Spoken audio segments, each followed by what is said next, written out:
ما دو تا تقوا داریم، تقوای خاص و تقوای عام. قاطی نکنیم. تقوای عام یعنی عبادت هایی که عمومی است، مشترکه، مثل نماز خوندن. حاکم باید نماز بخونه، تاجر باید نماز بخونه، فقیر باید نماز بخونه. تقوایی به اسم تقوای عام، به اسم روزه گرفتن، تلاوت قرآن، ذکر کردن، اینا تقوای عمومیه، همه مشترکن.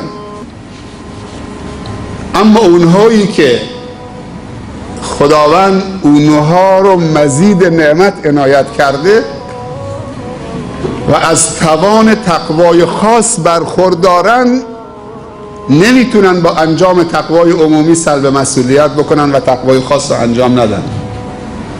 دانشجو باید تقوای عمومی داشته باشه، نمازش، حجابش، روزه رمضانش، اما کافیه تقوای خاص یک دانشجو چیه؟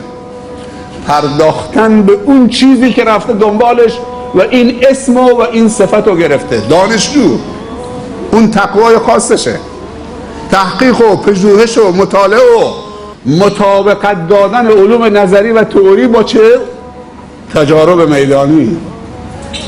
همین جایی که من نشستم دکتر ملک افضلی نشسته، معاونت فناوری و تحقیقات وزارت بهداشت با دکتر نمازی که برای سازمان بهداشت جهانی سند بودن تو ایران خودمون،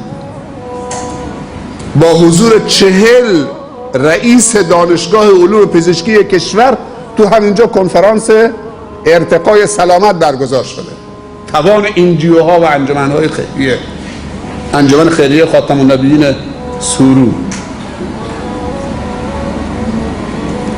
یک پاد باید تو دانشگاه باشه، تو لابلای کتاب ها، یک پاد تو جامعه، تا از تجارب میدانی چه عقب نمونید و همش تو عالم رویا و نظریه پردازی و نمیدونم تو لابلای کتاب ها، تو کتابخانه ها گم نشید.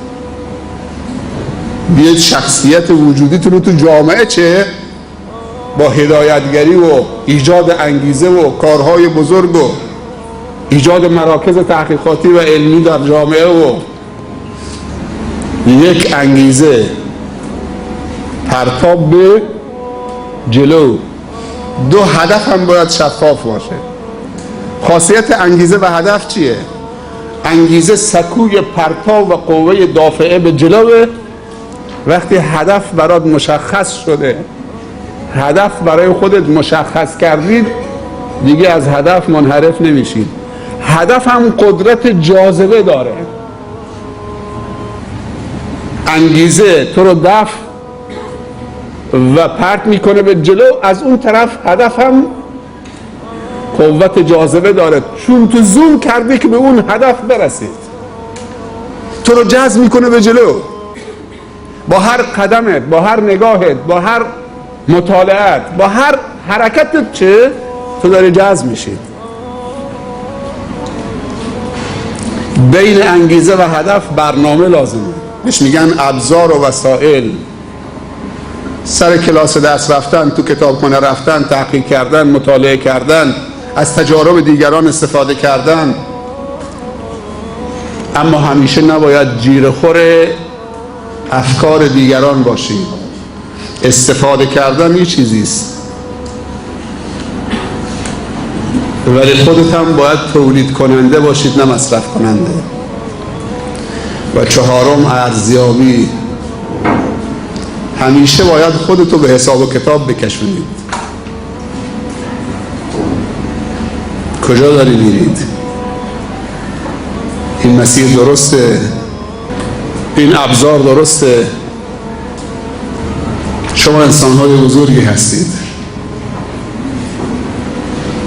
به کارهای کوچک و حقیر و پست مشغول نشید. شما سرمایه های ما هستید.